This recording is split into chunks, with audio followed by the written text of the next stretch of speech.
Halo, Assalamualaikum warahmatullahi wabarakatuh. Selamat pagi semuanya. Oke, ketemu lagi bersama dengan aku, Balkis Nazila. Untuk hari ini kita akan membahas tentang bahasa Inggris, yaitu di pertemuan kedua ini. Kita akan membahas 3 topik, yaitu procedure text, kemudian advertisement text, sentence, yang ketiga yaitu song. Prosedur teks itu adalah, nah, tadi kan pertama itu prosedur teks. Pasti teman-teman itu sudah pernah kan belajar tentang teks prosedur yang mana artinya yaitu menggambarkan tentang bagaimana sesuatu dapat dibuat atau digunakan melalui serangkaian langkah. Oke, selanjutnya. Nah, tujuan dari prosedur teks ini adalah di mana kita memberikan petunjuk tentang langkah-langkah atau metode atau cara-cara dalam membuat, mengoperasikan atau melakukan sesuatu. Misalnya nih, cara-cara membuat mie, cara-cara menggunakan televisi, cara-cara menggunakan mesin cuci, dan lain sebagainya. Oke.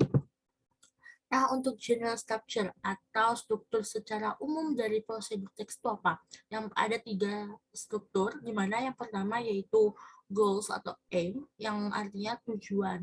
Nah, tujuan dari prosedur teks itu apa? Tujuan yang digunakan untuk prosedur teks tadi itu adalah sebelumnya, yaitu tentang langkah-langkah metode, di mana tujuan ini tuh berasal dari biasanya terdapat di awal kalimat.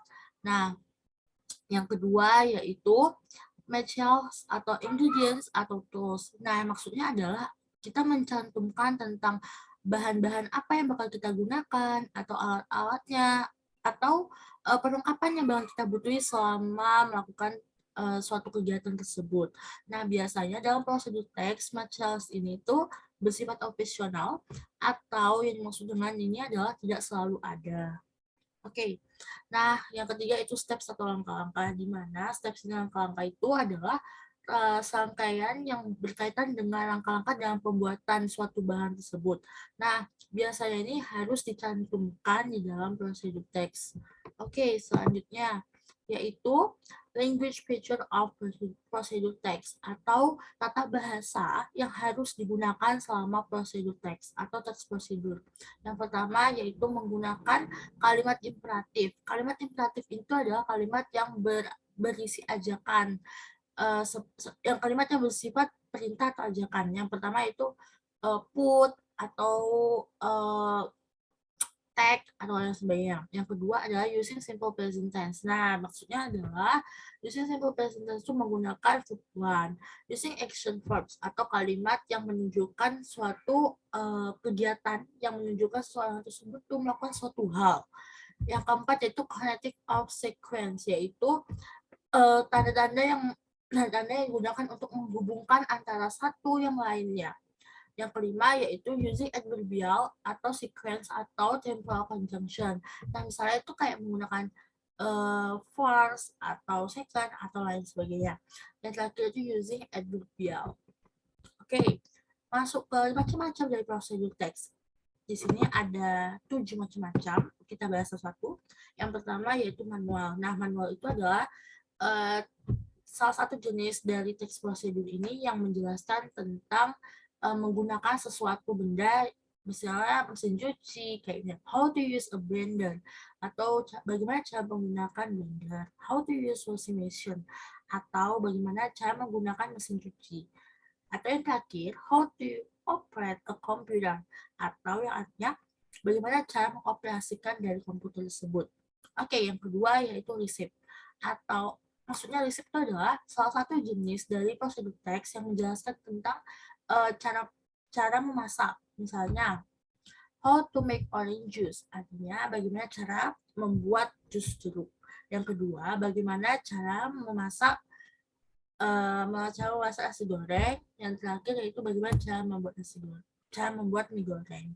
Oke, tutorial. Nah, biasanya kalian udah pada dengar kan tutorial itu apa, cara menggunakan sesuatu. Misalnya nih, video tentang tutorial jilbab, tutorial tentang make up, tutorial tentang skincare dan lain sebagainya.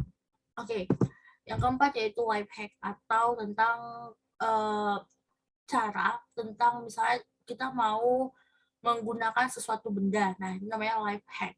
Yang kelima yaitu games rules. Nah, misalnya ini kan kayak tata cara aturan kita main. Yang keenam yaitu eksperimen atau percobaan.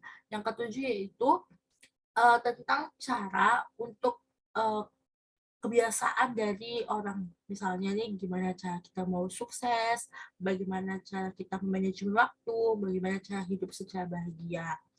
Oke. Nah, itulah pembahasan pertama yaitu tentang prosedur teks. Yang kedua yaitu advertisement sentence. Nah, advertisement sentence itu artinya advertisement itu kita sudah sering mendengar, yaitu artinya iklan, di mana teks itu bertujuan untuk mengumumkan sesuatu yang baik itu iklan jasa maupun iklan barang agar menarik bagi seseorang. Misalnya nih, kita mengiklankan barang kita jualan, misalnya barang itu jualan jilbab, lalu kita membuat iklan sehingga orang tersebut tertarik dengan produk yang kita punya. Oke. Selanjutnya itu purpose of advertisement sentence. Nah, apa sih tujuan dari kalimat iklan itu?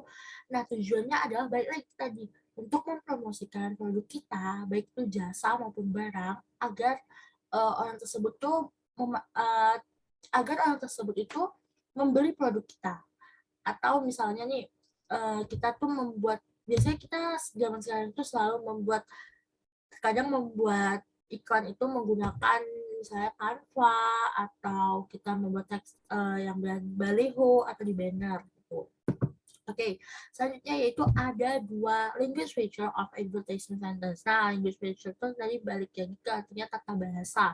Nah, tata bahasa di advertisement sentence itu ada dua.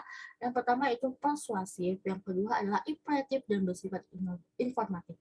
Nah, persuasif itu adalah membujuk, di mana tata bahasa yang digunakan dalam advertisement sentence itu adalah membujuk seseorang agar orang tersebut tuh tertarik dengan barang kita, sehingga orang tersebut yakin bahwa saya barang itu bagus yang kita punya. Yang kedua adalah imperatif dan bersifat informatif. Nah, imperatif itu kayak bersifat perintah. Maksudnya perintah itu kayak ajakan, ayo kita beli gitu misalnya. Nah, informatif itu informatif itu adalah memuat tentang informasi-informasi apa saja yang barang kita tuh miliki. Oke. Yang kedua yaitu kinds of advertisement sentence. Nah, di sini tuh ada dua. Yang pertama yaitu ada institutional advertising, di mana kalimat tentang iklan ini itu tentang yang dibutuhkan oleh suatu pekerjaan atau suatu institusi, itu adalah suatu lembaga agar meningkatkan citra perusahaan. Misalnya nih, kita punya PT atau kita punya sebuah sekolah, terus kita membuat iklan, ayo kita sekolah di sini ya. Nah, itu adalah salah satu contoh institutional advertising. Yang kedua yaitu product advertising, di mana product advertising itu adalah untuk menggunakan promosi produk atau barang. Biasanya tuh iklan-iklan yang seperti itu banyak kita temui nih, misalnya di baliho atau di tempat-tempat umum. Misalnya nih tentang iklan ada skincare yang bagus. Nah, baru kita buatlah iklan itu agar orang tersebut tertarik dengan barang kita punya. Oke, contohnya nih, example of advertisement sentence. Nah, contohnya itu tentang mie teh Fred Noodle, tentang maksudnya itu produknya si mie teh. Yaitu mereka punya produk apa sih? Mereka punya produk mie goreng. Nah, nih, contohnya itu try our Fred Noodle with special sauce and melted cheese. Nih, berisi tentang ajakan. Yuk, kita coba mie goreng kita dengan saus spesial dan keju meleleh. Nah, terus baru jelasin lagi, don't forget, jangan lupa ya untuk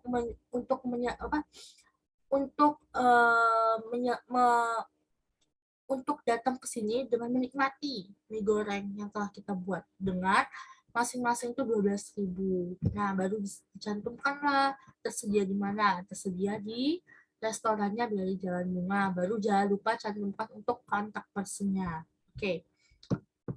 Nah, tadi itu dua materi, yaitu yang pertama yaitu prosedur teks, yang kedua advertisement sentence, yang ketiga atau yang terakhir itu tentang song atau lagu.